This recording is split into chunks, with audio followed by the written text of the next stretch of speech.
This is your weekly YouTube channel audit live stream. All you need to do is use the correct link in the description, fill out the form, and we'll consider your channel for review. That's right. Channel reviews are free. You can send us a super chat and watch us discuss your question live on air. If you submit your channel for review, expect the following. We will share with you our knowledge, experience, and passion as fellow YouTube creators. I want to give a massive shout out to our moderators who do an awesome job every single live stream. That's your onboarding done. What channels have you brought us this week?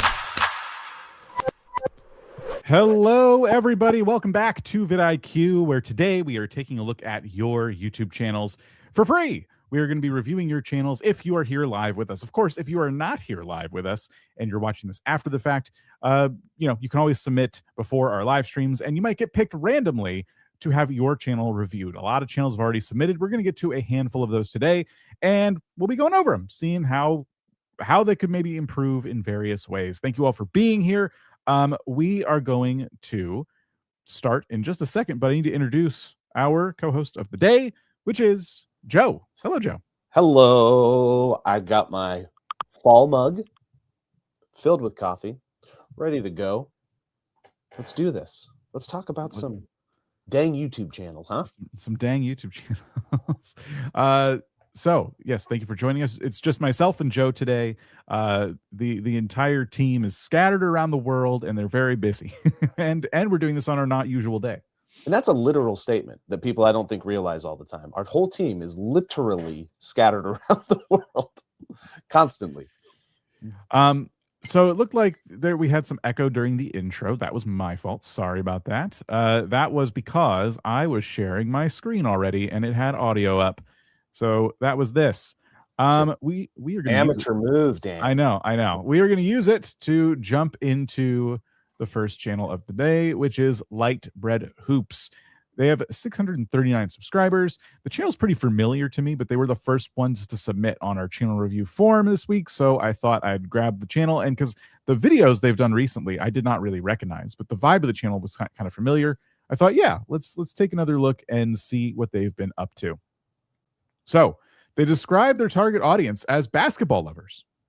Pretty simple, easy to understand. Biggest obstacle, it would be thumbnails, hooks, titles, execution. So they feel like their biggest obstacle is the entire video production process, it seems. Well, at least for the packaging. Yeah.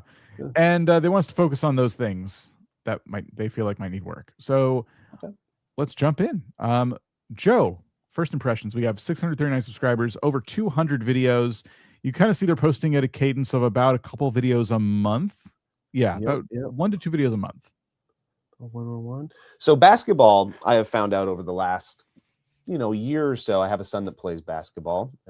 He's 13, but he's also into this type of content, and huge niche on the platform, which I imagine makes it a little bit harder to break through. But this is definitely fitting within, just like from a quick glance, the type of stuff that is popping up on my son's YouTube all the time. So I think the packaging, at least out of the gates, makes me feel like, yep, this is typical basketball niche.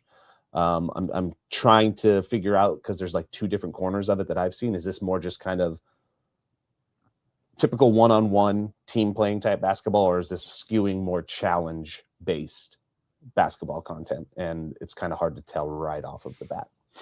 It feels like they kind of bounce around, pun intended, between a couple different types of videos. They have their challenge videos where it's like basketball, but with random buffs and debuffs. And then they just have like one-on-ones and things like that. So I do feel like there's going to be a type of content that stands out more. And I think it's going to be the stuff that feels more like a challenge rather than just, we're going to play like a 1v1 game today. So like 10-second possession basketball, king of the court. That I would say that's probably more or less, this is kind of both, right? 10 seconds feels like the challenge part. Otherwise, it feels like a normal game. Buffs and debuffs is very interesting to me. And as someone who doesn't really know much about basketball or follow it at all, even I would watch this because it just looks like, it looks like it could be a lot of fun. So go ahead. It's an interesting, I feel like there's a bunch of different entry points for this type of content. And when I talk about YouTube to other people, I talk about when you get to like the Goldilocks zone, and the Goldilocks zone being people are just clicking on your content to watch you as a personality, but first you have to build to get to that. And I would feel like for basketball, the 1-for-1 equation would be maybe you want to get to the point where people will just watch you play basketball. They'll just watch you because you're good, because you've established a brand, but that's also hard to get to. You don't want to just watch random people do that. So you start with challenges. So I think they're starting at the right place, doing challenges, doing things that are clickable at first, and then you build up your crew, you build up your image to somebody that can just play, and then you start doing 3-on-3 type basketball. And the packaging, what I like about it is that right now it looks like a couple young kids, maybe not kids, but group of friends just trying to build something together. And that to me, that's like, okay, I'm interested. The packaging is they're at the infancy, but I can see them growing and trying things with the challenging. Yeah, I personally want to encourage more stuff like this. It just becomes like a communication thing at that point. Basketball with random buffs and debuffs. There's got to be a way to explain that in even simpler terms, because buffs and debuffs is like, that's like almost gaming or tabletop gaming kind of terminology. Would basketball fans get that? Because I understand what's happening. But would a basketball fan like think in those terms, in those kind of like in that terminology? Well, let's click on that one and see what the hook is. Yeah, here we go. Let me get the volume back up. This is me. I barely saw it. This is basketball with RNG. So we use a random number generator to choose a number between 1 through 6, 1 being the worst debuff and 6 being a buff. If you enjoyed this video and want to see this become a potential series, hit the like button, subscribe, and let me know what you want to see more of. We're basically spinning a dice and we're going 1 through 6 on offense and defense, and that's going to be either your debuff, buff, or nothing, depending on what you get. Here's another picture of that. Thank you, editing David, for that one. Anyways, we already spun, so I'm on offense, he's on defense. I have to spin around. So we kind of see what's going on. Yeah. What'd you think? I actually liked the beginning hook. Him green screened in saying, "This is me." It piqued my interest. I'd never seen something like that done in a basketball video before. I liked that. Yeah, there's a lot of creativity going into this. I do think that the hook described the video even better than the title and thumbnail. Mm-hmm. And I already kind of knew what was going on, but when you showed the wheel and stuff, I kind of wondered if the thumbnail should have been that. Like, you know, the person would be acting out what the wheel landed on. So you'd have like a half and half thumbnail. The wheel could say like arms tied behind back or something, and in the thumbnail you have the person's arms tied behind their back and they're like trying to hold the basketball up with their chin or something like that. Or I don't know, they're just getting thrown at them. It seems like one of those ideas that, like, as you build your channel and you build your brand, like this buffs and debuffs, because I'm not sure if this is something that's within the niche or the basketball genre across the board, so I don't want to talk from too much of a place of ignorance, but let's say this random buffs and debuffs is kind of something that they've landed on. This is the type of title that, as they grow, could be something closely associated with their brand and people understand it. But in the meantime, like you were saying, maybe it is better, maybe out of the gate, to maybe lean into the wheel, which tends to be quite the object that is constantly associated with challenges on YouTube. You could do basketball wheel of doom for the title, and then have the wheel with all of the different, scenarios on it. It might be a different way to package this idea out of the gate. And that's what I was thinking, is like the title would need to also do some heavy lifting there to try and like help communicate, because it's like with random buffs and debuffs, like basketball wheel of doom is a pretty simple way to put it, and then the thumbnail does the rest of the work of like you have the wheel, it has ridiculous things written on it, you can kind of read a couple of them on the thumbnail, and some kind of action shot on the other side of it, and boom, like you're almost there. It's not like they're not doing that. It's just it's hard to see the tape. You pointed at it, you wrote out tape. It's just like so close is what I guess is what. Can you hit the intro one more time? I want to contemplate something here. Sure. This is me. I barely saw it. This is basketball with RNG. So we use a random number generator to choose a number between 1 through 6, 1 being the worst debuff. Hey. And Go ahead.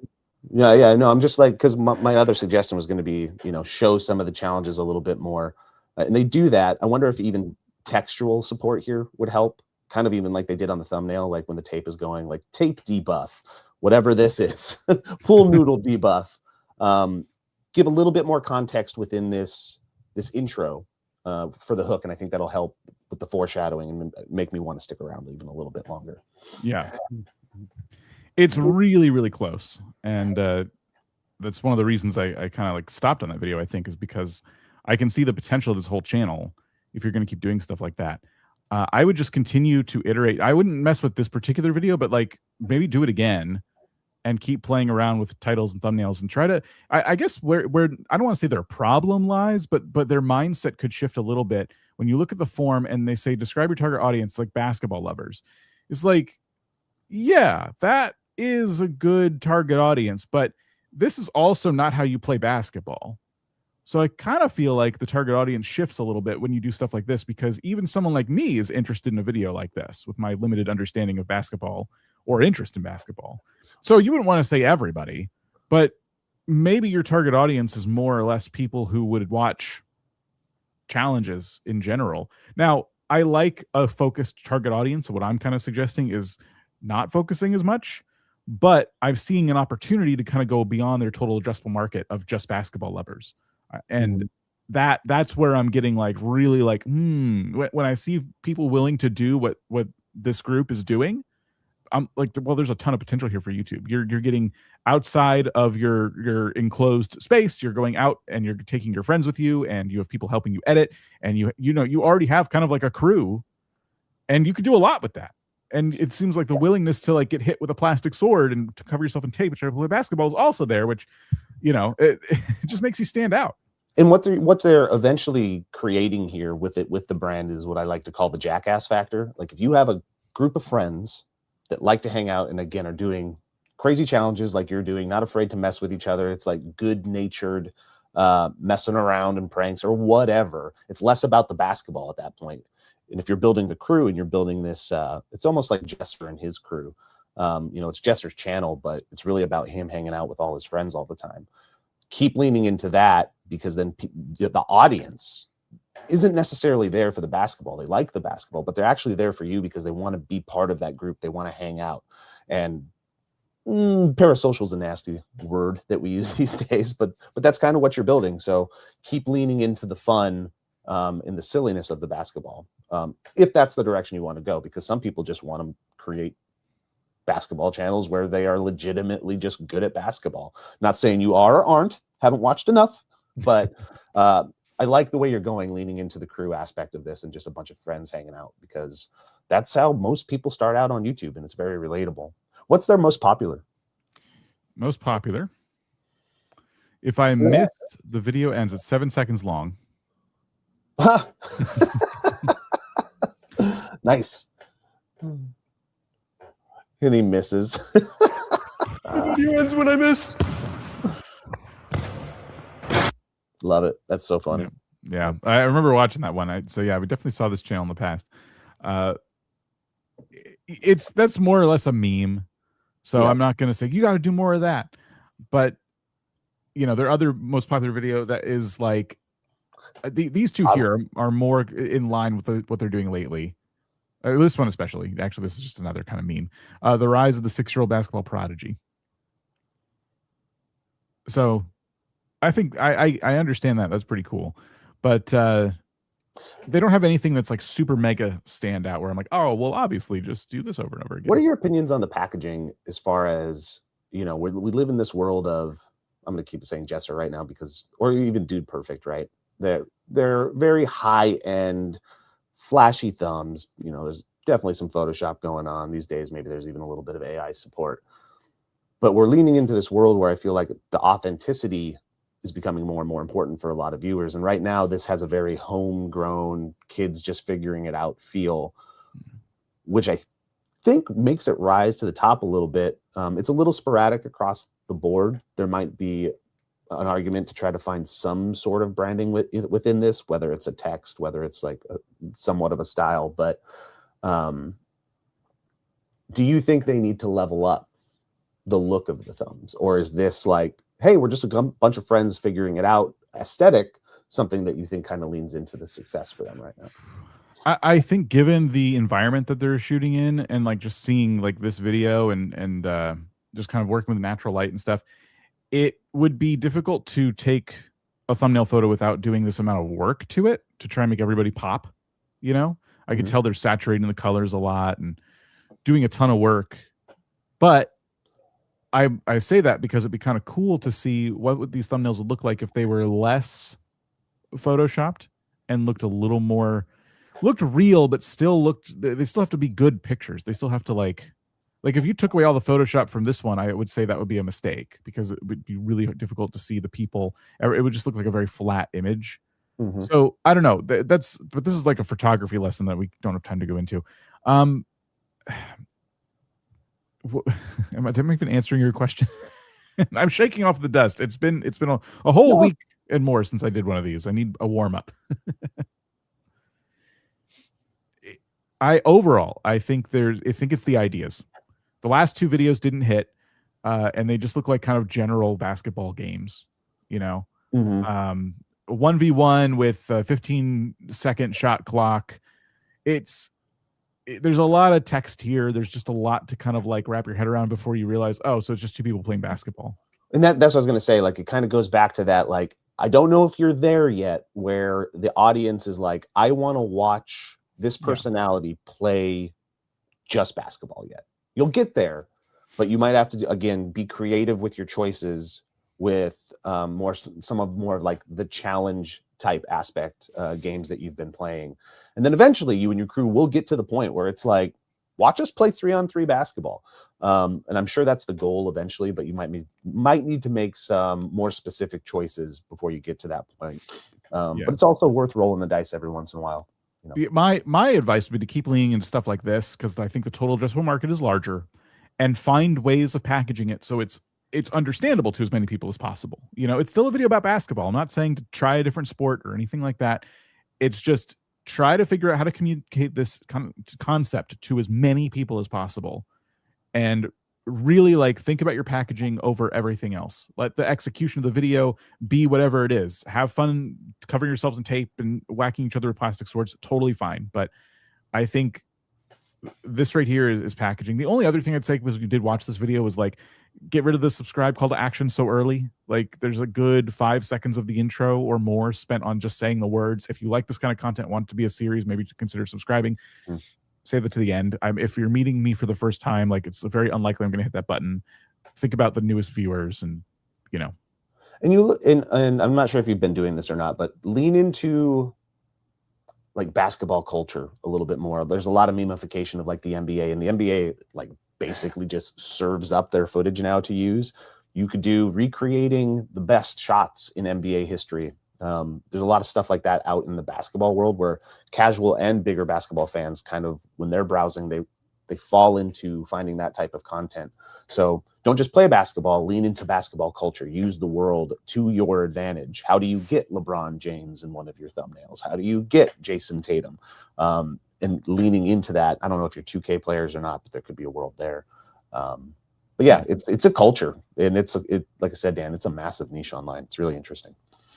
So move on to the next channel. Hopefully they saw our last review, and given that they're the first channel this week, yeah, hopefully they see these and can improve. So we'll move on to the first gaming channel. And this channel I grabbed. This is the first one we're looking at. This is not the first one on the forum, because I think just, you know, we're going to cover a few gaming channels today, and they didn't upload a whole lot of content. There's actually some pretty new channels submitting. So I picked someone who's been working at it for a while, and they say their target audience is gaming after 30, which we're going to talk about that. Their biggest obstacle, they feel like, is content quality, their editing skills and gameplay skills. And I wanted to talk about this specifically as well. And then I recently made a change. They said they want us to focus on what part of the channel he wants to focus on. They said I recently made a change. Dimolini at gaming after 30. I just want to know with doing what I'm doing on the right path, or am I confused by AI already? So I'm not exactly sure what this means. If they mean like, is YouTube's AI confused about who they are, or are they using AI and it's confusing them? So we'll look at the channel and kind of get a sense of what's going on. They have 17,000 subscribers, 2.4K videos. So they're not, they're not like new to YouTube, which is great. Click on popular, and no videos massively successful. Shorts is probably where, they have some shorts with hundreds of thousands or millions of views. So Rocket League and Forza generally just racing content, it seems like. Yeah, it seems like that's their thing. They even have like steering wheel and all that stuff. And one of their videos I noticed, they're actually reviewing one of those products, the TH8A shifter. Gaming. Unboxing and racing test. So it's gaming after 30. Are we saying 30 years old? Yeah. And over? Yeah, 30 and over is what I got. Is what I got out of that, like their age. And I think because I also read the about section, and where gaming after 30 hits different. I'm Demo. Is it Demo? Demo? I'm gonna say Demo. A Parisian tech veteran who proves passion beats perfection. I took a break, but officially back this year. While other channels show framed perfect plays, I share the real stuff, clutch moments, and genuine reactions. So this does feel like there was some AI assistants writing it. That's the vibe. There is a little M dash in there. Yeah, a little M dash, but I didn't even notice that. It was just like I took a break from. Let's see. It was this right here where passion beats perfection. It's just kind of the thing that I would expect AI to write. So okay, not a big deal. I wanted to address this part first, the after 30 part, before we look at any videos. When I hear, hey, my channel is about gaming after 30, my idea of your content kind of shifts in my head. I'm like, oh, okay, so they're going to be talking about affordability. They're going to be talking about the amount of time they have to play games when they are starting their whole life. Maybe they just had kids, or they're trying to buy a house or something like that. I'm going to be thinking about like being in your 30s and just trying to enjoy the hobby itself. But this content is very indicative of just a general gaming channel that I would see. It's, hey, we're going to play this game today. We're going to be racing. So I think that you are saying you're like over 30 and you are playing games is fine. And I think that could be part of the personality of the channel, but I don't think your target audience is gaming after 30. I'm not quite sure where that comes into play. And I just muted my alert. Sorry if you were hearing all my alerts. But go ahead, Joe. Yeah, no, you're in the same mindset as me, because I really like the branding. Like, you're going after something very specific with the gaming after 30. I think it's a great tagline, but I agree, it makes me think you are trying to, oh my gosh, my notification's going off as well. You're trying to bring that after 30 audience in. And maybe you are. I haven't watched any of the content yet, but it almost makes me feel like you're trying to open up the door to make it okay for somebody in their 30s or 40s to be on YouTube and make it feel like a comfortable place for them, which I think a lot of people feel like maybe that's not for them, or they're not allowed to indulge. So the branding, I think, it's smart, but might be just missing the target for the content that's being made. Yeah. So that was what I wanted to address with their, like, their target audience. When we say describe your target audience, what I want to see on these forums is your ideal viewer. So all I got for this channel was gaming after 30. That's really, you're describing your what your channel currently is, but I want to know who you feel like, who would watch your videos? Who are you making videos for? Who's that person? Because right now it seems like the racing game enthusiast. Yes, exactly. Somebody who's really into racing games to the point where they might have a whole simulator set up in their home, which is pretty cool. That is pretty dope. Yeah. If I have the space for that. Gaming after 30 just means look at all the things I can afford. Yeah, exactly. So yeah, that is really that's really all I'd say about the gaming after 30 thing. There was another thing I wanted to talk about too, which was they're worried about their gameplay skills as like part of the quality of their content. Ooh, interesting, because so many different ways you can take a gaming channel. It could be just conversational and hanging out and chill. It could be like I was talking about with the basketball channel. Do you want to be good at the thing? Do you want to be known as like an expert or a perfectionist? Or like you said in the perhaps AI or not AI written description, look, man, I'm just playing. I'm giving you all the real stuff, the fails, the successes. Yeah, there's a bunch of different directions you could take it, but it sounds like that's the direction he's taking it. I'm playing, I'm showing you everything. Yeah. So does skills matter at that point? Maybe, maybe not. That's what I wanted to say too. I don't think it really matters as long as the content is entertaining. You know, if you're constantly in the middle of the pack when it comes to like how you perform in the races themselves, that is a story potentially. That's you trying to get maybe first place in some ranked match and you're failing over and over again. You could make a whole video about your journey to trying to become better at this. Is it the gear you have? Is it just the lack of focus you have while you're racing? Like being bad at a game can be a whole story on how you got better. Yeah, and honestly, it can be more entertaining. Now that you've got me thinking about like 30-year-old problems and 30-year-old life milestones with what you thought gaming over 30 was, I want to see challenges like, if I don't get first place, I have to refinance my mortgage with a horrible interest rate. That's a pretty fun twist. Fun for the audience, anyway. Yeah. Why don't you click on one? Yeah, let's watch. This one got. This was a bit of an outlier for them, but it's a year old. Wait a minute. I'm just realizing how old this content is. We don't have anything new. We haven't anything new in a while. What about just getting going again? Yeah. Okay. And that's oldest. I want to go to shorts and see. Have you uploaded a short recently? 3 weeks ago. Okay. So, where did they go? Our tool has a new feature where if you're on someone's short page, it tells you when they posted that short, which is so convenient. Yes. So it looks like a few weeks ago you started to come back with some Rocket League. But okay. Got it. So we can look at some of your older content, but yeah, I don't know because since it's been a whole year since you've made a long form video, I don't know if maybe they're not making long form anymore. Maybe they pivoted the channel to short form. Yeah, I wish they would have said. So it's hard to like, yeah. All right. Well, you're right. We should look at the most recent. Here we go. Okay, so I can't play the music. Yeah, it's just music.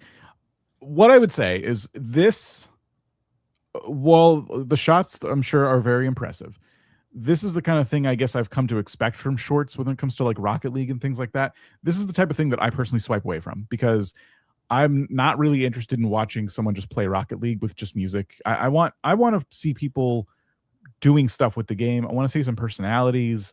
Yeah, give me the top bottom. You know, he was using his personality in some of his long form. So show the Rocket League clip on top, you on the bottom, giving big reactions. Like already this one from a few years ago is way more interesting to me because you have the camera with you using the wheel.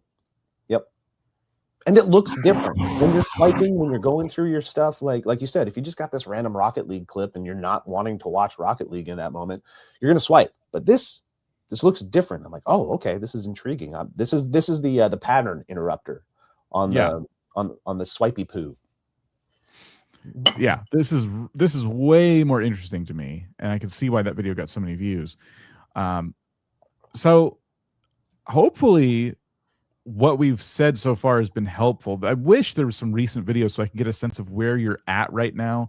All I have are these 3 shorts here, and I assume they're all the same in terms of do something different. You know, Rocket League clips are probably 1 in a billion. What makes yours different? You, at the end of the day, and especially in the realm of AI and the realm of video games, like we're always going to say the same thing. The thing that makes you different from everybody else is you. Don't be afraid to utilize it. I'm sure your personality is one that is engaging and charismatic. Please gift me with it, especially in the shorts, because I want to see something different. I just want to see real quick. I don't even know. Wait a minute. As we upgrade our car. Okay, so they are talking. I don't know if the music is like okay to use or not, so I'm just muting it. But this is commentary, and you were talking about the game like that. This is kind of what I expected. Yeah, there's actual like, you know, there's a person to engage with, and that's not happening in the shorts. So I do hope you come back swinging. I do hope that you jump into long form. But yeah, it seems like they have quite the challenge ahead of them, is trying to better establish that target audience. I think leaning into your setup would be something. I think it's a very unique setup. I think it's pretty cool. Yeah. Do you, Dan, do a lot of those steering, because I don't know, forgive my ignorance, with the video game setups, do a lot of those car ones come with brake pedals as well in gas? Yeah, I've even had ones like that. I'm Here's sure what I want to see this guy even do more then. complex now. I think this would be interesting. Give me that corner of the top where you're driving. Give me another corner on the other side, top right of your face reacting. Give me another corner, bottom right. I know this is a lot, but look, you're gaming after 30 and you have disposable income. Give me a shot of your feet down at the bottom right. I would just love all of these little different, because that content has went this way where there's all this extra stuff all over the screen. I think that'd be really interesting. I've never seen that. Give me all aspects of your gaming. It'd be cool. Yeah, just all of that, and do really challenging things so we can just see how chaotic it is to, control this car using the setup. I noticed you reviewed a setup too. This it's an older video, but like the thumbnail is not great. I think this would have done a lot better if you showed a picture of the setup in its natural environment instead of like the marketing image of it. Mm-hmm. So yeah, I wanted to point that out. But again, you put the shifter on the bottom left corner. I love it. Do it. Yeah. So that was Demolini. I'm sorry for butchering your name the entire time. Yes. Dan, you messed up, dude. You put a wild card on your live stream. I'm gonna go get a cup of coffee. I'm gonna leave you alone for a second. Oh, okay. Anything can happen. Literally anything. Oh my God. All right. No, that's fine. That's fine. We'll kick him out. And I will read a few super chats then. So Gospel is a new member. Gospel Razzie, thank you so much for becoming a YouTube member here. Enjoy your emotes. Beauty Slay commentary, how's it going? Recently rebranded. YouTube doesn't seem to find my audience. So I get max 122 views. Any advice? Use your platform. Thanks. Oh, you're welcome. Without looking at the channel, it's tough to say. I don't know if rebranding is like holding you back or anything like that. I think it's literally just a matter of like what we've been talking about with some of these other channels already. It's just having ideas that resonate with as many people in your niche as possible. Who is your target viewer? Who is that person?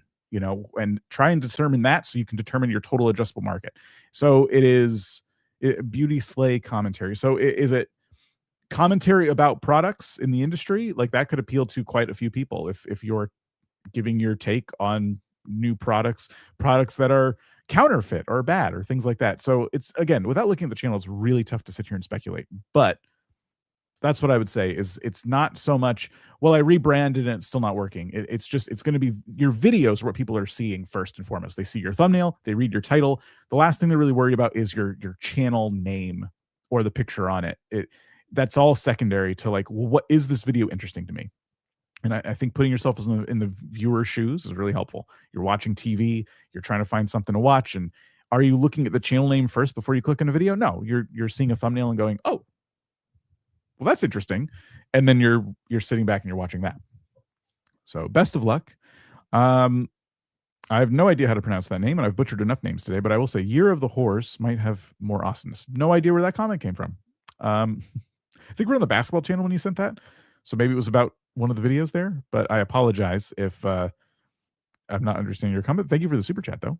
Welcome back. Hello. We're doing super chats.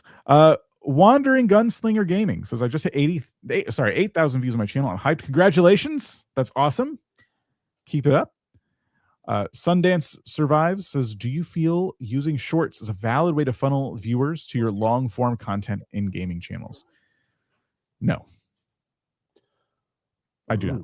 Is that a hot take, Dan? Why do you think that? I think that's a pretty ice cold take. This is something that a lot of people would really like to have happen. We would like it to happen. And you can definitely do things to encourage people to eventually subscribe and watch your long form content.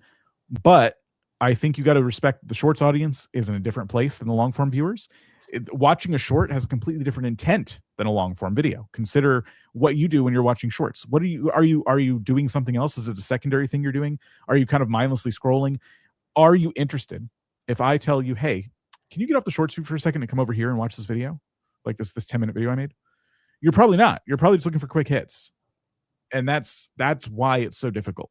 So yeah, there's a hope, right? Like, depending on how you're curating, you know, can you make shorts contents that is engaging right out of the gate and keeps them around long enough that perhaps you can do the leave them hanging, give them a little bit of a cliffhanger where they go, oh, I want to know more about this, and they go to the channel. You can use the related content link on all of your shorts. I think it's kind of up in the air on whether or not people actually click on that all that often. And then you could try. Some people are trying it. We talk about doing it too. We've done it in the past, where at the end of a short, in the hope that you've kept them all the way to the end, you literally and verbally direct them to go check out your channel. Like, if you want to see more of this, click on the related link and they'll go. But I've always said it's like nearly impossible to get people to migrate from one platform to another. So if you're a TikTok audience and you're trying to get your TikTok audience to go over to YouTube, it's so hard. It's like Sisyphus pushing the boulder up the hill times 1 billion. I feel like it's just as hard to get shorts viewers to migrate to your long form. There's a chance, but it's tough.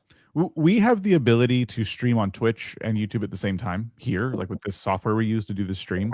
We've tried Twitch a couple times, and the only reason anyone would watch this on Twitch is if they like Twitch better as a platform. Otherwise, we are a channel that talks about YouTube growth. We do this on YouTube. It doesn't really make sense, but we can dual stream. It wouldn't cost us anything extra to do it.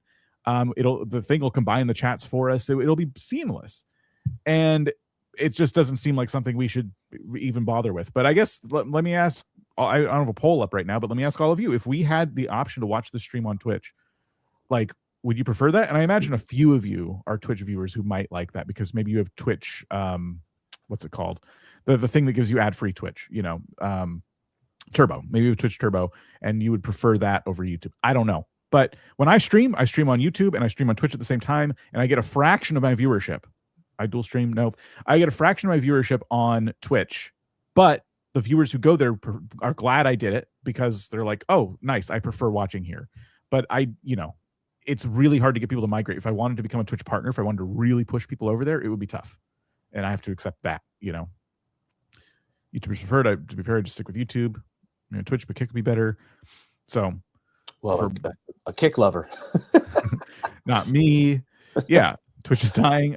Well, I guess that's up for debate. I mean, it's obvious how hard it is because, I mean, you look, what was it, 5 years ago, when YouTube itself knew people weren't migrating to their platform from Twitch. So they were like, hey, big streamers, here's a lot of money to come over to YouTube and stream exclusively. And a lot of them did it.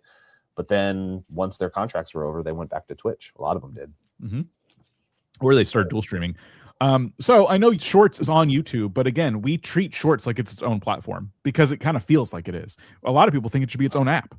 So just better streaming platform. This kind of streaming doesn't make sense to be there. Right.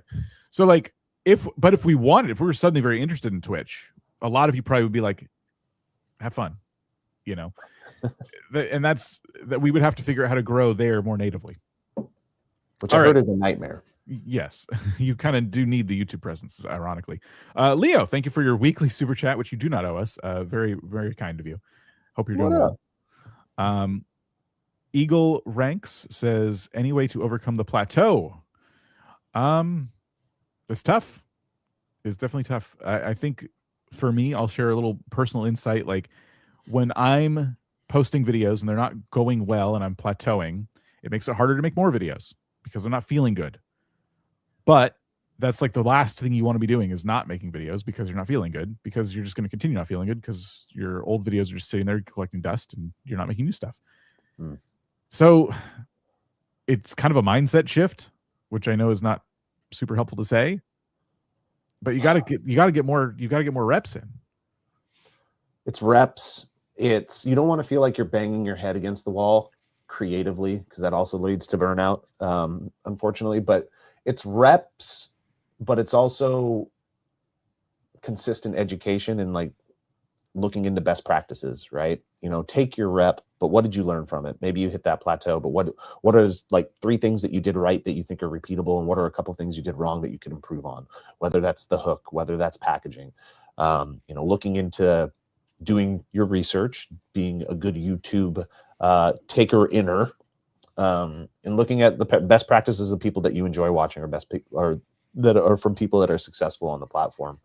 You don't want to, you'll go insane if you're doing the same thing over and over and over again, hitting the plateau. So again, find a few things that you're happy with, find a few things that you think you could do better, and just try to level up each swing, each rep. It might be time to test a new content format. You know, trying something new can always help, because you kind of have to assume, well, okay, let's just say I'm starting a little bit fresh here, and try to go into that next video with like the same enthusiasm you had when you started a channel with no videos on it. Yeah, it's tough. It's tough. And you know what? It's like what I was saying before. You want to get to your personal Goldilocks zone where people are just tuning in to watch you, and it's less like, of course, formats matter, but you're trying to get to the point where there's this back and forth established. And then once you get to that, maybe you can go back and return to some of the formats that you were hoping were going to kill right out of the gate, because those were what you were really, excited about. Sometimes you got to play the game a little bit, sometimes you got to lean into what works. And then once you figure that out, I think there's a little bit more freedom for experimentation. Yeah. Let's do a few more super chats and then move on to channels again. So we have TML Minecraft, who gifted a membership. Thank you very much. Very kind of you. We have Ash-ish, who says, have actually found, I guess they might have been found, but getting stuck at 1K views. Keep going. Keep trying new things. Just a lot of the same advice we were just talking about with the previous super chat kind of applies here. But that's great. That's getting stuck at 1K views is more than a lot of other people. So, yeah. And I don't know how deep and robust the back catalog is for you, or the person that we were just talking to before. But if you're finding that you're at this plateau state and you've been there for a while, go back to some of your older content, start repackaging them. I think everybody has A/B testing now. Maybe you can revive some of those things in the past, passively upgrade those things while still actively making new stuff. At least it may or may not work, but it gives you a little bit of a feeling of control, which is nice.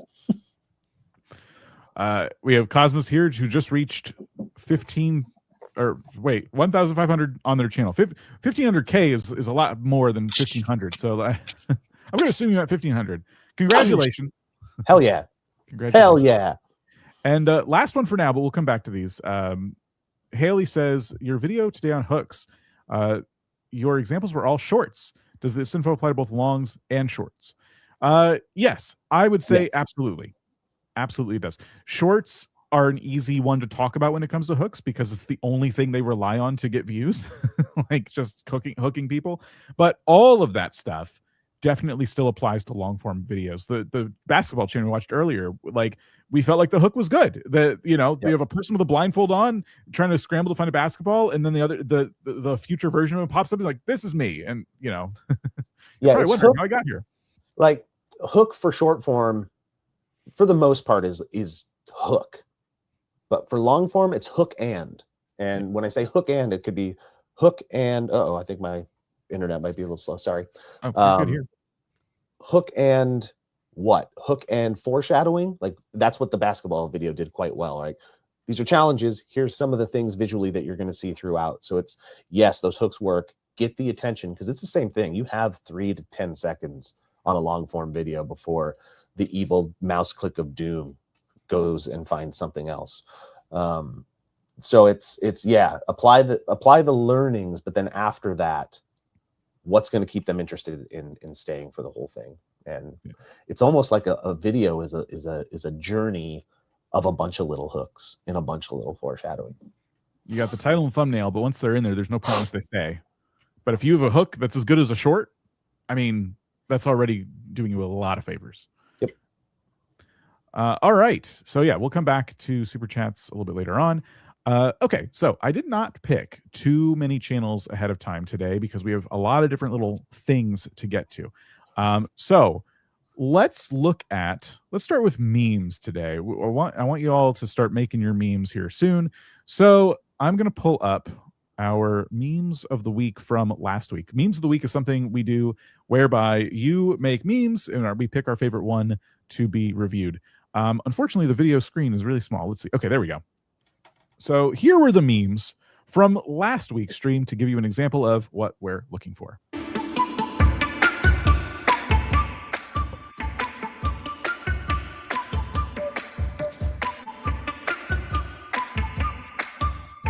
Oh yeah.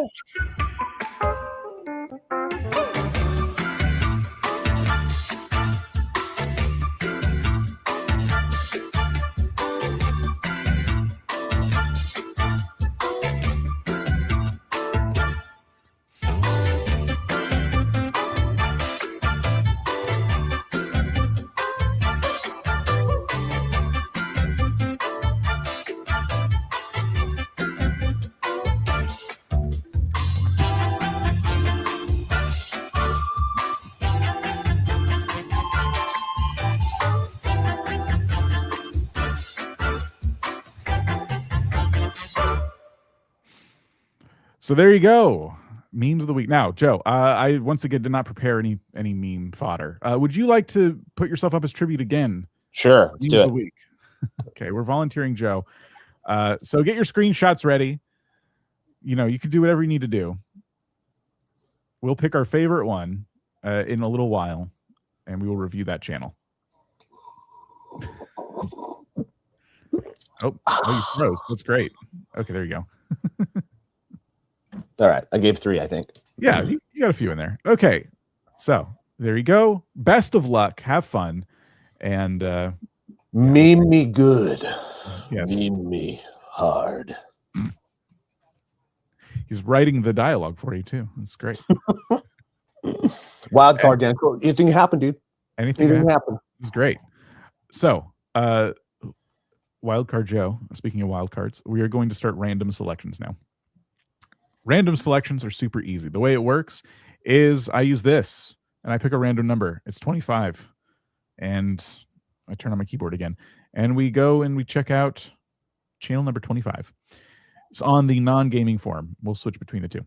So, describe your target audience. They said anyone who likes gold panning or being outdoors. Okay. Ooh, I'm interested. I'm piqued. Yes. Biggest obstacle, expanding the niche. There are a lot of people curious about it. Okay. Part of the channel wants to focus on mainly thumbnails. The click-through rate is only average. Hook/intro if possible. So Midwest Gold Fever. Ooh, good name. Good name. Good. Yeah.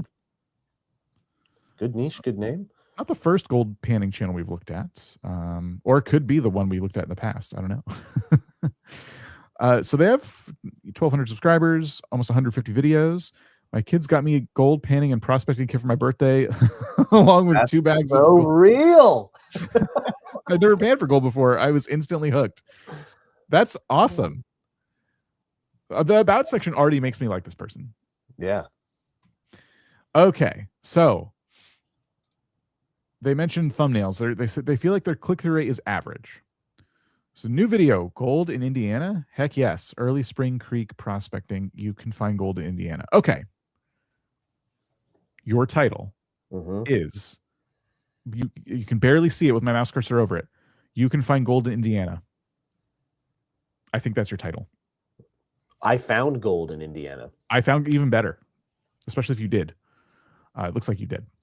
So this video isn't doing bad for their channel size and everything. It's fine. But I think your titles are way too long. I found gold in Indiana would be a perfectly fine title for this video. Yeah. What do you think of the thumbnail? It's too much. It's almost travel vloggy, which is okay. If they lean into that like halfsies, I kind of just want to see the gold. Like show me like a close-up of a pan of gold. Or your hand. Yeah, sparkling gold in it. Show me what, maybe even if you're just looking for it and you don't find it, I still think that is a little bit more clicky, quite honestly.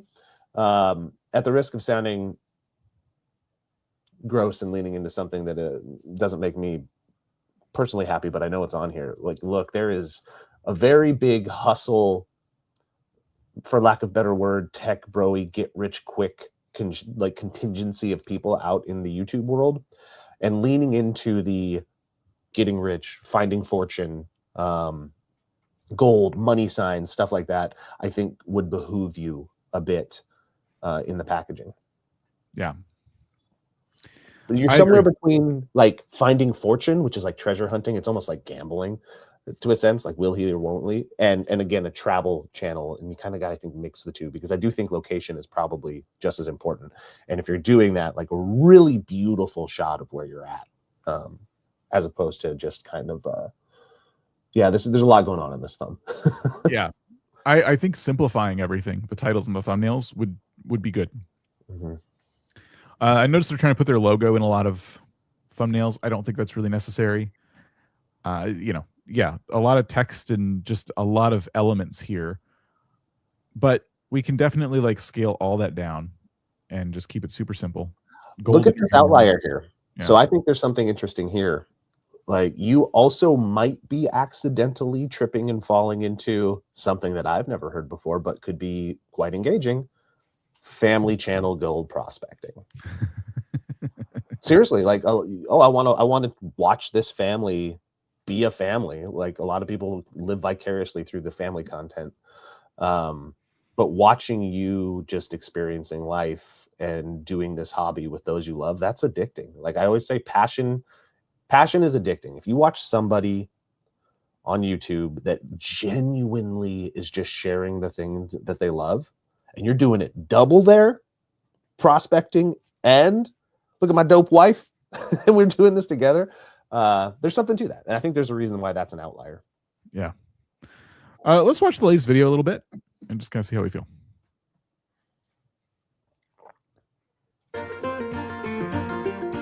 Don't film me, I'm hideous. What the hell? So we'll observe the wild Winston. That's fun. I like it. It's fun. So their hook is kind of a montage from things happening in the video. Let's see what I guess we'll call it the actual hook is. What's going to get us into the story.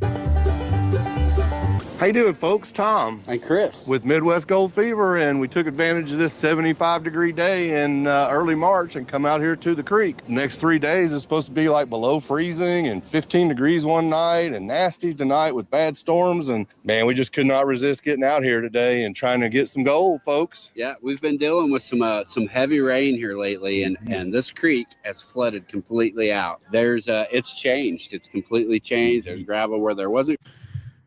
All right, so we're 40 seconds in. What are your thoughts? I love this guy. Like, he makes me, like, that intro was great. A lot of personality, good stuff. Once we get out of the intro into this intro, maybe a little bit long, but it made me realize, like, oh, there's two of you. You're out there gold prospecting. What's going to make me want to stay, right? At this point, I'm like, am I going to stay? Do I want to kick it? And we know you're going to go on this journey. That's great. But why not challenge it up a little bit? Like, even just here, be like, we're here at this creek, wanted to give it a shot. We're going to see who can get the most gold. Winner buys dinner. Yeah. Something like that. Like, make it into a little bit of a competition in the storytelling. And I think you'll get the casual YouTube viewer to stick around a little bit more. I think so too. I think it is interesting to hear about where you are and how the creek has changed, but I would like to see that information maybe spread out throughout the video. And I think it'd be nice to start the video a little bit quicker. And I know it's probably something you've seen people say before, like, oh, okay, of course, short attention span guy wants me to get to the point faster, right? But I think even some of the shorter attention span will appreciate the overall things you're saying about the environment and things like that. I want to know is there going to be a competition? Maybe they do get to that here in a little bit, but we're 40 seconds in and we haven't quite gotten there yet. So if the videos were to start a little bit faster and you kind of saved some of this dialogue for throughout the video, like, let's say you're panning for gold, and then you could say things like, this is like the only day we can do this. It's like 75 degrees today, and tomorrow it's going to be freezing cold. Like, all of that stuff can happen just throughout. So, and another thing, if we can go back to the beginning of this as well, I want to look at the intro one more time. When I was talking earlier to that other person that I don't know on the internet who I was talking to, intros and videos are just a bunch of mini moments strung together. They're a tapestry, right? And it's going to be hook plus, somebody wrote it in there. It's like hook loop. Like, what's going to keep the interest going, right? Show me a moment. I'm just assuming this happens. Show me a moment from later in the video within this intro of, like, you bringing the pan up out of the water and just like you can even blur it, just like a whoa, oh yeah, and show me that bit of excitement, like you that I want to know what the hell happened. Like, give me a little bit of that. Now, I loved the intro, Dan, but do you think starting the video with this pre-burnt in intro every time is actually detrimental to them? Or do you think about, you're talking about after this part, which we no, I mean the actual the logo on the screen, and like, because this seems like I could be wrong, but they probably start the video with this first 10 to 15 seconds. Like, oh, you think that's in every video? I'm assuming. I thought that was scenes from this video, like coming up in this video. Was it? Ooh, now we got to click on another one to find out. No, yeah. So I think they do a montage of the actual video and everything. Okay. Then I don't feel bad. But I also think they have a catchphrase that he needs to scream at the end of every. What's intro. that? It says "Get that gold" on there. I think they need to verbalize it. It says it right there on the screen. Make a catchphrase. That'd be your primal branding. Get that gold. I think it's a very, this channel feels just so real and authentic, and yep. You know, I want to get into the action a little bit quicker, and yeah, I love the idea of making it a competition, telling a bit of a story. There's so many cool things they can do, like, but fantastic channel. Like, already they're doing some awesome stuff. They're getting good views, and I think there's a lot of potential for even more. It's gold at home. That's great. They're teaching people. I love that. I wonder if they've done a secret education is what I call it. Like, you can be entertaining, and I can already tell you're entertaining. It's fun. Little bits of like, you can be entertaining through education as well, and blah, blah. Now I'm saying the same thing over and over again.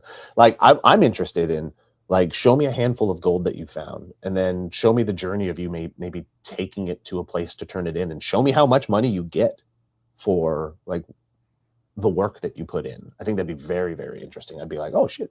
Oop, sorry. Swore. I got a little bit of a potty mouth. Yeah, I don't know. I'm excited. I think you've got, all you can do is kind of like go up from here. It's fun. A lot of gold panning content on YouTube, ignoring shorts, like the Ultimate Beginner's gold panning method. Could you do a video like this, that entry level for, anybody to get started? This video got a lot of views. Learn from these thumbnails too, though. Oh, sorry. Yeah.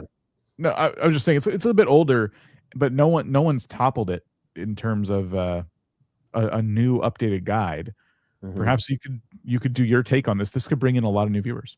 Look at this gold panning start to finish, no stops, no cuts, no edits thumbnail. Like, it's cleaner than what you have going, but it's still telling a similar story. Got a dude, got a pan, still got the vista. It looks like he's probably using a wide angle lens of some sort, but like, you're getting the nature, you're getting the person, and then you're getting the close up of the gold. It's a lot cleaner of a storytelling method of the packaging than what you're currently doing. So maybe try doing stuff like this, and you might need to go into your shoots thinking a little bit more, what is my thumbnail going to be? I have to, let's get 1 or 2 shots that could be my thumbnail. Yeah. 5 days in California, mother load. So this person went in California for 5 days, and look, it's just like gold in their hands. That is a really hooky thumbnail right there. How to pan for gold like a pro. So there's a lot of how-to videos. If you don't have one already, I would get that in there. It looks like there's opportunities in shorts as well, but yeah, I think you could take some inspiration from some of the stuff you're seeing here. I just typed in gold panning too. I didn't even get specific. Isn't it crazy? It's like, I've been doing this for 20 years, and YouTube's nuts. Everything, like, there's a niche for everything. Yeah. Everything. So best of luck, Midwest Gold Fever. Thank you for sharing your channel, and you're doing great. You're doing awesome. Level up the titles and thumbnails, and I think doing nothing else will already get you some views. But yeah, if you can add some storytelling elements to your videos, yeah, you're going to go far. All right. We can take a look at a gaming channel. Thank gosh his kids got him a gold pan instead of, like, murder kniefs. My kids got me this knife set, and I just can't stop using it. I just love it. My kids got me murder knives. I never thought I would love killing this much. It's so fun. All right. So describe your target audience. Fun plus gameplay to target and target to child and middle-aged. Okay. Biggest obstacle, not good retention. And they must focus on their shorts. Their name is Bengal Blaster. Okay. We'll take a look. 2.3K subscribers, 407 videos. Let's see. I guess we just have to click on one. Some of these make me a little nervous to click on. But my guild player challenge 1v4. So it's just music. A little bit of editing going on. Some trying to set up the story here, but there's no like commentary or anything like that. So it's a bit tough to like follow. I think if I swipe to that on shorts, I would be a little overwhelmed. Let's see. Let me go to popular. Let's see what you've had that's like. Okay, so this is your most popular short.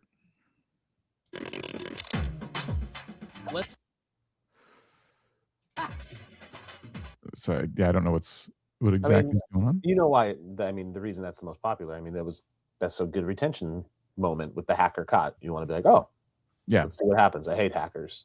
Got that emotional grab, and then I think it's very obvious why the other ones seem to be some of the more popular ones. The wait for the end is a good hook visually, and that will get some people to stay. And then Ronaldo.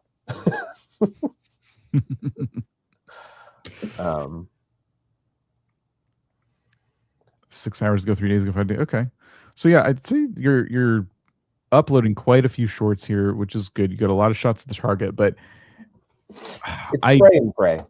Yeah, it is. I do feel like a lot of people are just kind of swiping away because there's just not. There's not like a person talking me through what's going on. You're kind of relying on music, relying on people reading the captions. The hooks on these shorts are just not. I don't think they're at a level that's going to get you past like the kind of like 1,500 view like threshold. Some of these might, yeah, like we have a couple here that have done okay, but YouTube is testing your shorts with like a small audience and then it kind of stops, it seems. A lot of these views in the low hundreds, it just kind of feels like they've frozen from there. So check out the video we just did today about hooks on YouTube. A lot of shorts examples in it, as mentioned earlier, and I think you would benefit from following some of that advice. Yeah. What's the unique point of view that you're providing? It's a hard question to answer sometimes, especially I think with this type of content, because it's more just gameplay with some, forgive the description, I want to say forced storytelling. You're trying to find a way to tell stories just through the gameplay, but without personality. I think it's hard to, it's a tough hill to climb. And you see where the success is for you. It's more of like the wait till the ends and that emotional grab with the hacker thing. But I think it's a tough battle that you are trying to wage war within, and I wish you luck. Mm-hmm. So we picked some channels from the forum, but also last week I promised that we were going to do boost channels, and then we forgot them. That was my fault. We're going to do 2 channels from our Boost Discord. Now, the Boost Discord is for folks who have vidIQ Boost and are in our Discord. So a bit exclusive. Normally, we just do like one of these once in a while, but now I owe you 2, and that's my fault. So let me see here. Joe, we need to set up a way for you to pick a channel here. So what we're going to do is I'm going to click the right buttons, not that button. I said I was going to click the right button. Where'd I go? Oh, no, I'm dead. I'm dead. There we go. So these are all the channels that have submitted on the Boost side of Discord. I'm going to scroll up and down like this, and you're just going to tell me to stop. And I'm going to pick the channel top, the link I can see that's the nearest to the top of my screen. All right. Well, no whammy, no whammy, no whammy, no whammy, no whammy, no whammy, no whammy, no whammy. Stop. Does anybody understand my no whammy reference? Is anybody? The channel will be null point. So let me get that up here. Thank you for submitting. Thank you for being part of vidIQ Boost. It's from Press Your Luck, Dan. I forgot. I remember. I've seen clips of it. I just don't remember the name of the show. It's a great show from the 80s. I'm sure And then it was really good. brought back recently in the 2010s. And there was also a documentary that recently came out that was also turned into a movie about a dude that figured out the visual algorithm of this random game, and he knew when to stop it, and he broke the game show. So good. I like games like that. I feel like there was one about Jeopardy too, where someone like, well, anyway, I haven't even seen Jurassic Park, so you're just asking the wrong person. That is crazy. That's still crazy. That shouldn't be a personality trait, Dan. It wasn't until it was made a personality trait here. Now I'm not allowed to watch it. I'll just be like everyone else after that.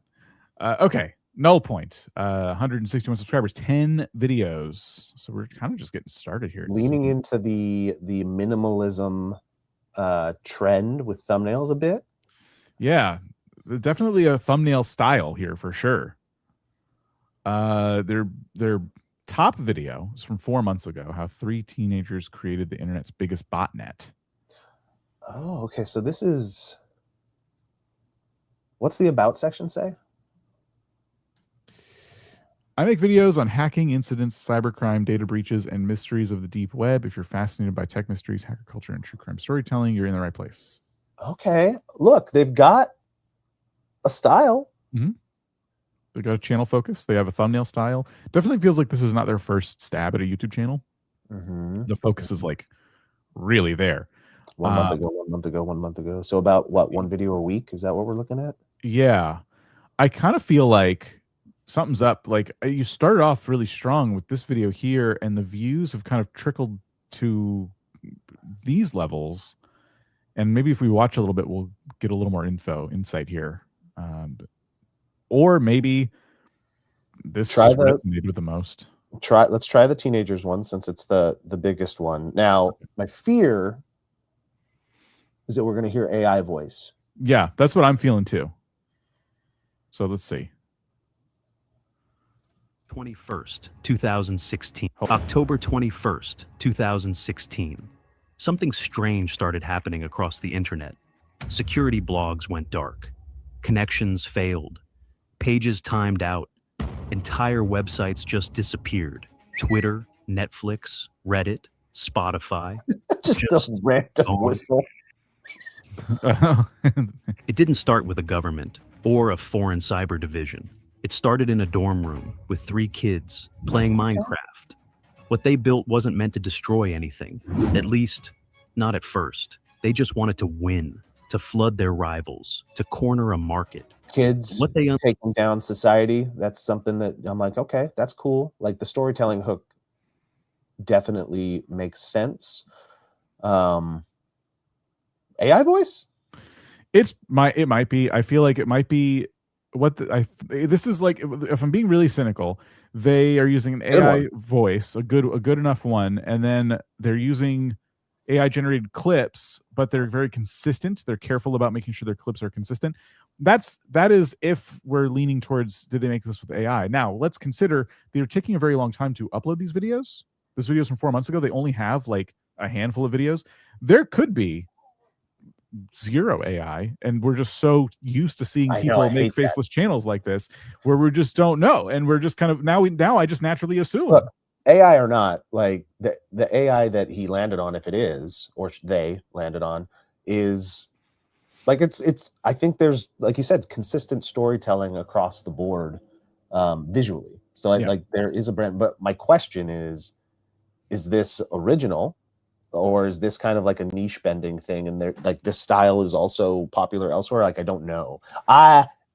The ecosphere today, it makes me question everything. Yeah. So if there's the question of like, if it's not, if it is AI, it doesn't matter if it's good content. And my problem with AI content is, well, personally, on a personal level, I have several problems. But when it comes to making YouTube videos, the biggest question I always has, if it is AI, one, it should be disclosed. But two, I start to have trust issues, because we're talking about like a news story, like a thing that happened. We're talking about actual real events. And AI, in my experience, likes to hallucinate everything. So I would always question the information I'm getting even more than I'm questioning the visuals, the audio, all that stuff.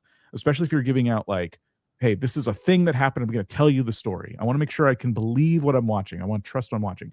So I'm looking in the description and there's no sources of the information. And that's the biggest thing that I want to see, regardless of whether or not this is fully AI or zero AI. I want sources of everything you're citing here. This is information you've gotten from somewhere and that feels informed when I watch the hook. But I mean, there needs to be sources in the video in the corner every time you mention a fact, or it needs to be in the description, ideally both. And what that does too is that it honestly, it raises your level of as an authority figure. And whether, again, I'm throwing whether it's AI or not out the window. What it does though is it still gives you that human connection. Like, oh, this person was cognizant enough to know that I might want to know more, and they put it in the description for me. Like you still are making a connection with the audience, and the little things that you can do to like fill out your world as a creator are only going to help in the long run. So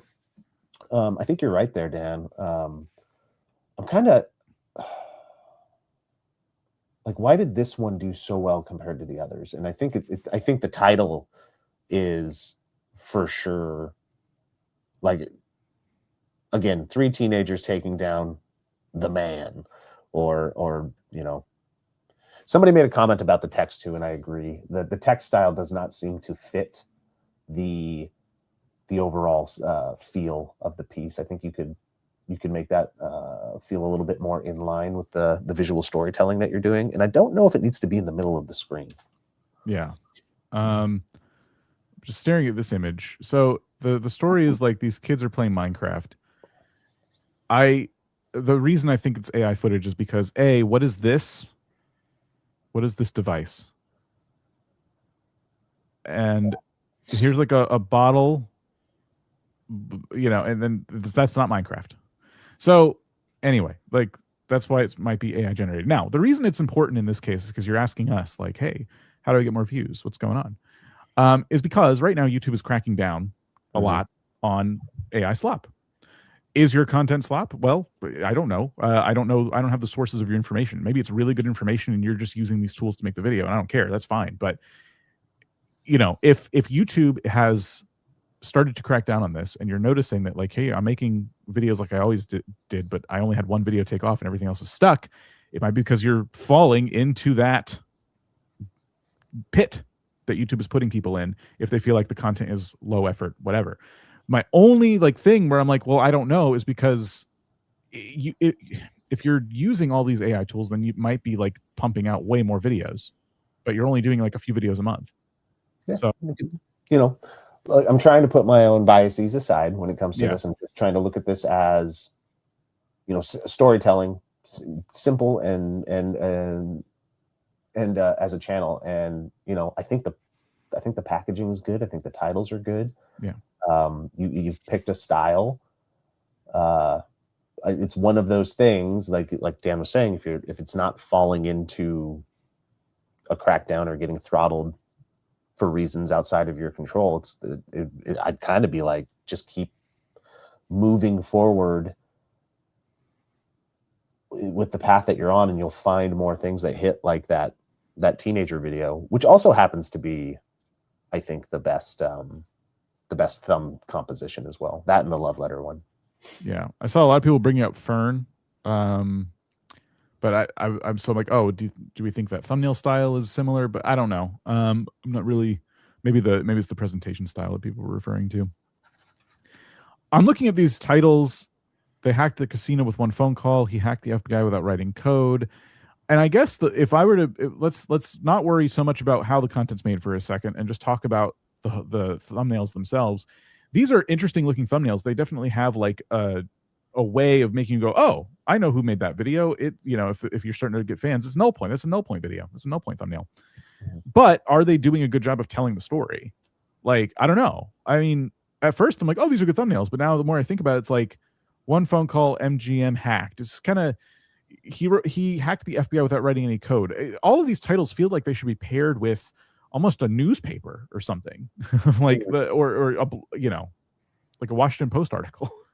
Yeah, but like we were talking before with the basketball channel, it's like eventually you would hope, and you just said it, but like you would hope that this visual style becomes the thing that is the hook, right? Yeah, I guess that's the hope. It's just, and if I look at this, if I'm scrolling the YouTube feed and I just see a whole bunch of negative white space and a couple little pops of color, is that enough to make me want to focus on it and read the title, or are these doing enough to draw my attention?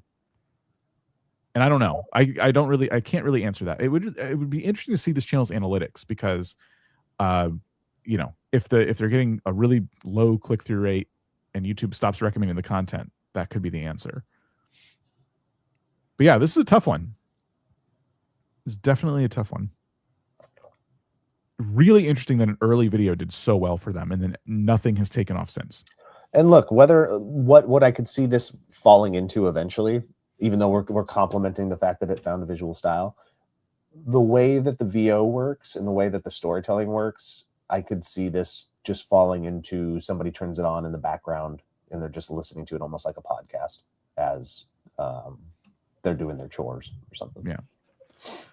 Anyway, we've lingered on this channel for a bit, but thank you for being a vidIQ boost. Word just of advice to everybody, given the era we live in, and I'm not saying this is fair, but if you're not using AI to make your content, it might be worth letting people know your content does not have AI in it, in the description at the very least, or something. Because I feel like I spent more time questioning how the content was made, because to me as a viewer, that's really important to me, than I did like focusing on what other things are going on in this channel. And that's a personal thing that it's hard to overcome. But this day and age, I'd say if you are making content that leans more animated, it's very important to let people know, hey, not AI. Now, I agree that people who make AI content should be disclosing it, but I'm noticing there's success for a lot of channels who say, hey, I'm making this without AI. And a lot of people watch them just because they're like, oh, finally. So something to keep in mind. All right, one more boost channel then, Joe. We're going to pick another one. Let me pull up Discord again and remove this. I always click that button, and we'll move this. Okay. No whammy, no whammy, no whammy, no whammy, no whammy, no whammy, no whammy. Stop. All right. So I can't see the channeling for this one, which means this one is the topmost channel. It's Yasix Says. So I'm going to grab this and move on to the next one. Then we got to do memes. So if you haven't got your memes in yet, you're running out of time. Real life, real laughs, no pretending. Welcome to Yasix Says, where we build, cook, and figure out life together. I'm Yasix, chef, entrepreneur, full-time, learn as I go human. All right. Let's see. So going to their videos, uploading about maybe, 2 to 3 times a month, it seems. I killed my sourdough starter. Here's what I did wrong. Free entry if you wear shorts. Got a secret message from a pirate, South Florida. Okay. Joe, So we're vlogging. This is like old school YouTube, life vlogging. Hope that the audience catches on to the personalities and comes back for more. I guess I'm kind of confused by like the topics. Not a ton of videos on this channel either. Yeah, no, this reminds me of coming onto YouTube 2006, 2007, 2008 when, people started vlogging, and it was just kind of like, here's everything. This is just like, this is my life. Yeah. I'm pulling down all the curtains. You can just watch us live, which, as we all know, is a tough place to start now. Back then, a little bit more of an entry point, probably a little wider of an entry point, but it's a lot harder to break through out of the gates these days unless you have at least a little bit of focus out of the gate. And when you're leaning into the chef stuff, that seems like, or food in some way, it might be the entry point that you were closest to. Yeah, I think like when I see the food videos, just because I read the about section, that feels like, oh, that's a cooking channel, but sometimes they go out and do other things. Mm-hmm. how, like, what is the strategy these days for when it comes to vlogging? Like, there still has to be some kind of channel focus, but we all want to be able to just point a camera at ourselves and have people watch no matter what it is we do. I feel like they're still at that stage of like, I'm just going to do stuff, which can be liberating. Yeah. I hate it. I don't hate what you're doing, but I hate that, like, I wish this was enough. Yeah. I really do, because let's throw this out there. What a brave choice.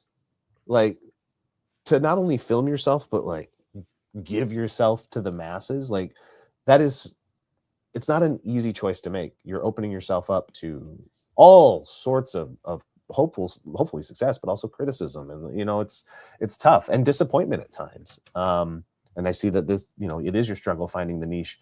You know, it might behoove you for a bit to kind of lean into the food angle, at least in the packaging, right? Like, have the fact that you're being a chef, and that's part of your journey, or food, be the entry point for most of your content for like 2 months. Yeah. And once you have people in the door, even not just for the channel, but for a video, the whole point is getting them in. Yeah. Give them the food, hit that topic right at the top. But after you do that, if you still want to kind of like go down the world of vlogging a little bit, you can do other things in the video. But start with the food, center it around the food. And then as you grow, like I said, hopefully you get closer to that Goldilocks zone and people will just watch you be you. But that's tough. It's tough. I'd say make your next 10 videos focused on just like, your skill set as a chef. Like, just focus on that for 10 videos. Start to figure out titles and thumbnails. Like, for example, the sourdough starter one's not bad, but I can't see, I'm not seeing what I want to see, which is I want to see the bottom of this jar. I want to see the defunct starter, but it's off frame. Like, so I would be practicing with titles and thumbnails, trying to get those a little more honed in. And the best way to do that, I think, is to just really focus your channel for a while. Then I'm imagining a world where a chef goes out and tries food at a fair, or tries food at a new restaurant, or something like that. That's what I was going to say, Dan. Right. Just do food reviews. Make it easy. Right. You're doing food reviews, but your unique selling point, the thing that makes you unique, is the fact that you are an experienced chef yourself, and you can speak with a little more authority. So in a way, you still get to vlog, but you still have to lean into some kind of focus. Mm-hmm.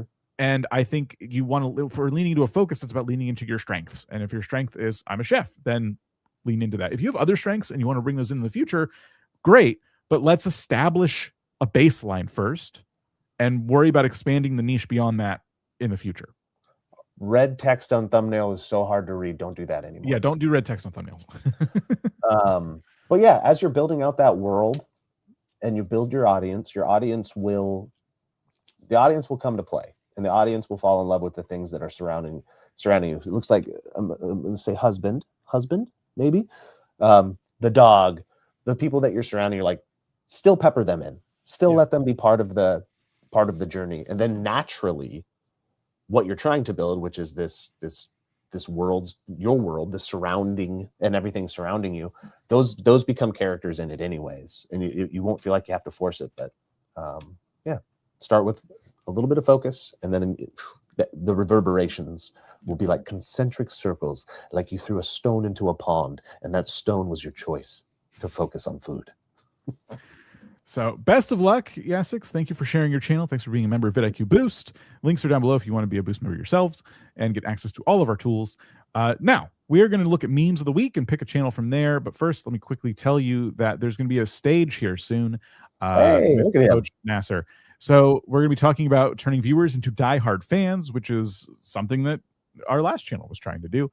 So this is going to be on March 19th. That's 11 a.m. Pacific, 2 p.m. Eastern. So that is just in our Discord server, the very same one we are looking at right now for memes of the week and things like that. So if you're already in there, you're good. But also, the link is here in the description, or you can just type in discord.gg/vidIQ and head on over. So there you go. Don't miss that. Let's jump over to memes of the week. So you memed Joe holding a coffee mug, and we're going to pick a channel who memed it best. All right. So we have our screenshots. That's what you memed. Here we go. What a beautiful man. What it's like getting all this great info. Okay, thanks. We'll take that. Tastes good. Video gets 10,000 views. There you go. 1 of 10. All right. Sipping my 7 views. Honestly, this is not Irish. Huh. Okay. First sip of coffee before you start your day. Okay. You're the content creator when new YouTube analytics finally updates. Joe's happy fall y'all mug. Ad revenue for this month, $350. Wait, okay, there's a lot going on in this meme. Pretending to relish my vlog members' cider after agreeing to collab for free. Okay. Actually, my family got 1K views on my new video. The problem with being on live streams and then making memes of yourself is that you realize what you look like, and you're like, "Oh, that's it." Oh no! Relive the relief when you finally finish editing for 3 hours. It blows up, and you're gonna flex on your little brow. All right. Love the confidence. YouTuber. How rare is this random Pokemon? Okay. Some of your memes have a lot going on. There's a lot of detail in these that I'm not. Yeah, what's the word? Like meme is something for short and punchy. What's a longer word? Yeah. me. How I look after putting 2 hours in on a short for a 10 of 10. Fair. Oh, we didn't do the claw today. Oops. The claw. Love the effort though. Jerry coffee once you finish your drink. Take one to appreciate the smell and taste. Use this time to relax and unwind. That's just advice. Yeah. That's not meme. Content's good, but you should change your niche editing style, voice, face.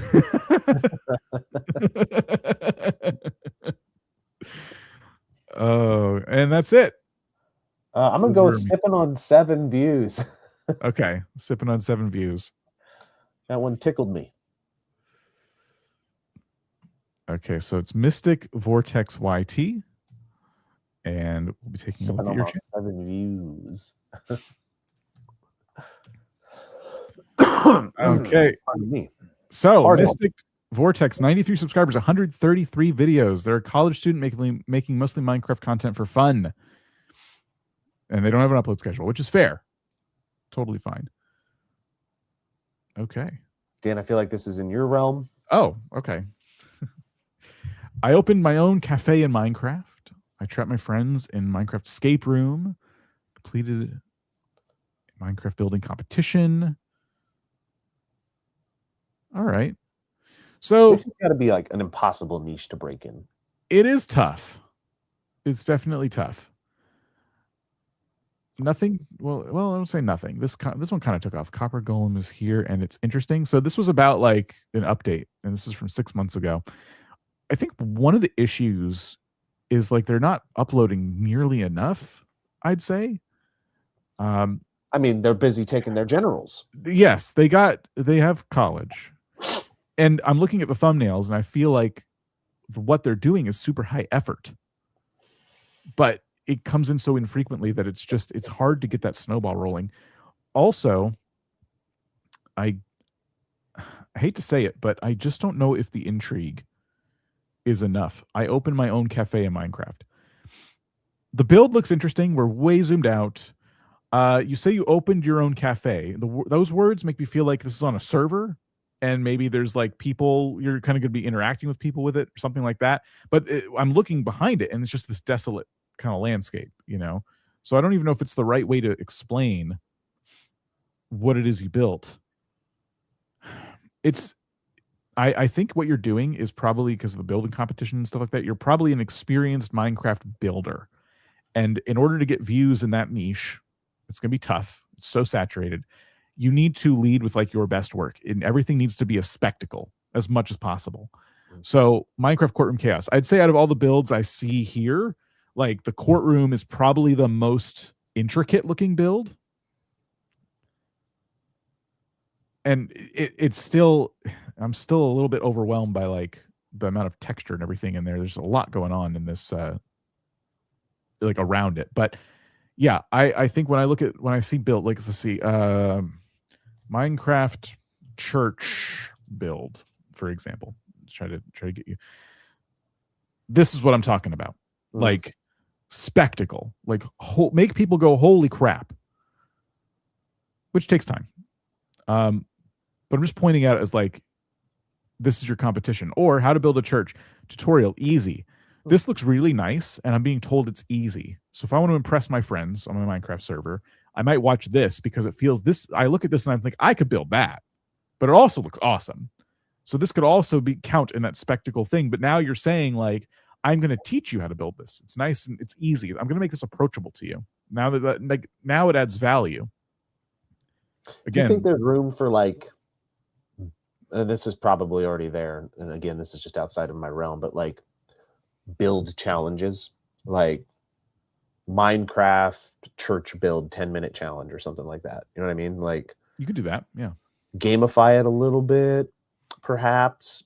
I don't know. It's like, and it looks like they're doing different types of content too, because we've got the 1.5-minute piece of content that looks like him or them hanging out with their friends in a server. And then non-gameplay and just kind of like specific content, because everything else is shorter. It's like 13 minutes, 17 minutes. They're doing some Let's Plays, which, again, we've gone on about this at length before too. Like, we're so dead. I just don't really know exactly what's going on. I could see you're copying like the dream thumbnail kind of template, and yeah, not too much intrigue there. I kind of feel like if you're gonna do Let's Play content, to stand out right away, jump into a classic like 100 Days or something like that, just to kind of really like give something for new viewers to sink their teeth into. For builds, hey, I have a thing to add. Yeah. That doesn't look like a cafe. It looks like a ghetto sandcastle. I was trying to be nice. More specifically, it actually looks like one of the buildings in the ghetto from Final Fantasy VII when you have to dress as a prostitute. Nice reference. How's it going, Rob? Welcome. So I'm here to hold Dempsey J to account, who accused Rob Wilson 1611 of being a fake when it was in fact me on the train coming home. I just needed to clarify that because I wouldn't have felt right going into next week thinking that I was a charlatan. You got blocked. Yeah, I wonder why my chat suddenly wasn't working. Thanks. That literally was you. That was literally me.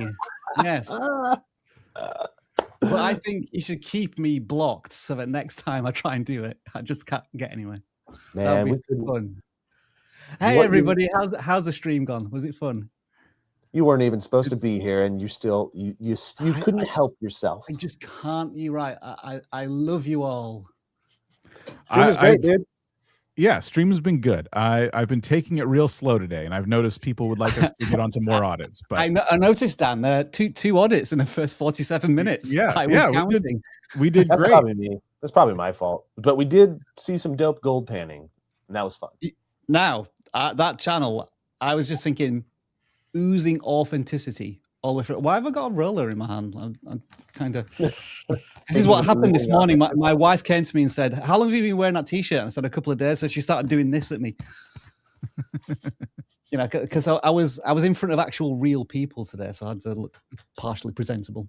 But yeah, that gold panning channel, like that's like the essence of YouTube. That, from what I saw of it, anyway. Yep. Yeah. So any other notes from our time reviewing channel? So? Yeah, let's do some more super chats, shall we? Oh, right. Real Berkey, double views, van subs, but not more. Any tips? Wait, listen, you want the super chats. Okay. His views are double his subs, but not any. They were, but they're not anymore. Do you have any tips? It's kind of good. First of all, brilliant that you're getting more views and subs. Content is reaching out to more people. Maybe just the subs are starting to catch up because they're becoming loyal fans and subscribing. That could be it. Otherwise, try and do more content that was reaching out to that broader audience and having YouTube test your content with more people. Do you want me to do another one? Yeah, sure. Yun Oh boy, Yunus Music Official. Official. Is that Myanmar currency? That I need to check. Explain ×3 revenue drop, which 1K views, 33 cents.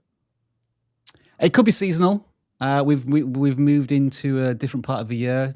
CPMs tend to be lower at this time of year. They'll creep up again until like June, July time, then fall through the floor. Depending on your audience, for travel, it may go up, and then it'll pick up again in September, Christmas time. Typically, Q4, as they call it, is when a bunch of marketing agencies, basically what happens, to get too much in the weeds, is they spend their whole year holding on to their budgets very tightly.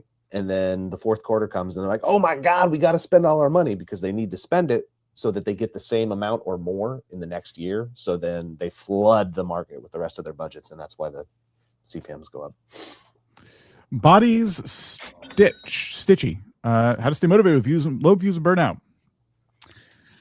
When you find the answer to that, Bossy Stitchy, come back to us and let us know what it is. I have an EQ, emotional intelligence, answer to this, which is it can't be all you do. It just can't. Look, YouTube it's an aspirational platform, and we all hope to be our own bosses, and we all hope to make a connection and find purpose and in connection with humanity. And it's a grind, but it shouldn't be the only thing that you're concentrating on. You need to turn off. You need to go experience the rest of your life, take classes, read books, learn new things, because the more that you're leveling up yourself outside of this and you're finding purpose outside of it, the stronger you will be with your purpose inside of it. But you just cannot base your happiness off of it until you're rolling in it, and then it's happy time. You know what I'm saying? So Dan, I think what Joe is saying there is you should have your own self-indulgent gaming or whatever it is corner. The thing that you didn't do this week. Yeah, your self-indulgent, not YouTube corner. There we go. Yeah, maybe we should rebrand that. Given how long we spent on channels today, I think self-indulgent gaming corner would have gotten too many tomatoes thrown at us. There was actually, Dan, there was one comment that said, Dan, thank God Rob Wilson's self-indulgent gaming corner isn't on today. The stream is so much better. Oh, okay. That's mean. Cool. No, but this is exactly what we're talking about. Take breaks. You should take breaks. 45,000 views, stuck at 204 subs, feels like stuck on subs. Is that a double stuck then? A stuck on views and subs?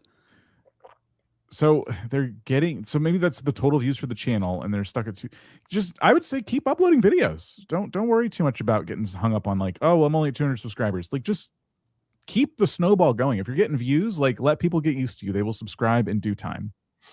I guess this might be the non-linear YouTube growth trajectory that's hitting this channel. They've maybe had 1 or 2 videos that did really well in the past, and it's set an unrealistic benchmark for them, and now they're just going through a leaner spell. But if they keep becoming a better content creator, they will have those, I call them viral moments for their channel again, whatever they may be. Yeah, did something right at some point, Midwest Gold Fever! Thank you. Wow. Very generous super chat. Thank you for the hilarious. You think that's generous from the gold man? Okay. I just wonder, it's what's the return on investment on the super chat? How much gold have they panned this year? Yeah. Was it worth the super chat? That's fair. Maybe they're holding out at us. No, you're very welcome. Thank you for sharing your channel, and best of luck. Dude, and then also finally, branding there, that gold, the icon. Look at that. That's great. Oh, because the $20. Bill and Joe Show, thank you for the super chat. Okay. Well, we did it. Oh, we're not going to do another hour and a half. Oh, we can. If you want to. No, not by myself. Let's do it. We're on.